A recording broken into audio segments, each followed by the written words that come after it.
আজকে আমার পছন্দের একটি মাছের রেসিপি শেয়ার করছি।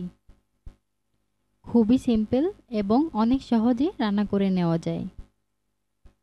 তো রান্নাটা করার জন্য একটা কড়াইয়ের মধ্যে হাফ কাপ পরিমাণ পেঁয়াজ কুচি আর 8-10টার মতো কাঁচামরিচ ফালি করে দিয়েছি। আর দিচ্ছি স্বাদমতো লবণ আর হাফ চা চামচ পরিমাণ হলুদের গুঁড়া। এবার পেঁয়াজ আর মরিচের সাথে হলুদ আর লবণটাকে ভালোভাবে মেখে নিতে হবে। এই রান্নাটার মধ্যে পেঁয়াজ আর মরিচের পরিমাণটা একটু বেশি দিলে বেশি মজা লাগে। এভাবে করে কিন্তু গ্রামের বাড়িতে আমাদের মা চাচিরা রান্না করে। তো 1 মিনিটের মতো মেখে নেওয়ার পর তেল দিয়ে দিচ্ছি হাফ কাপ।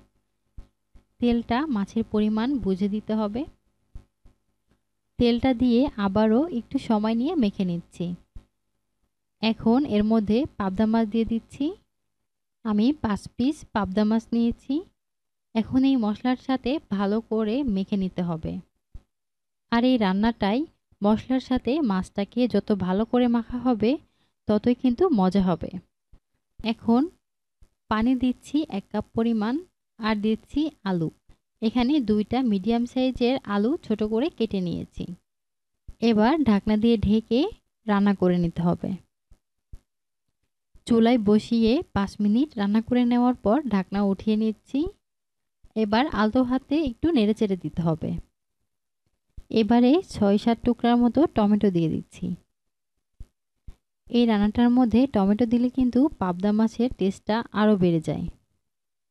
আবারও ঢেকে দিয়ে পুরোপুরি রান্না হয়ে আসা পর্যন্ত জাল করে নেব। তো 10 মিনিট পর রান্নাটা কিন্তু প্রায় হয়ে গেছে।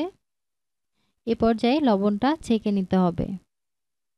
তো আমার এখানে লবণ ঠিকঠাকই আছে। আমি এর বেশি আর ঝোলটাকে কমাবো না। এখন চুলাটাকে বন্ধ করে নামিয়ে নেব। চাইলে এভাবে একবার রান্না করে খেয়ে দেখতে পারেন, আশা করি ভালো লাগবে।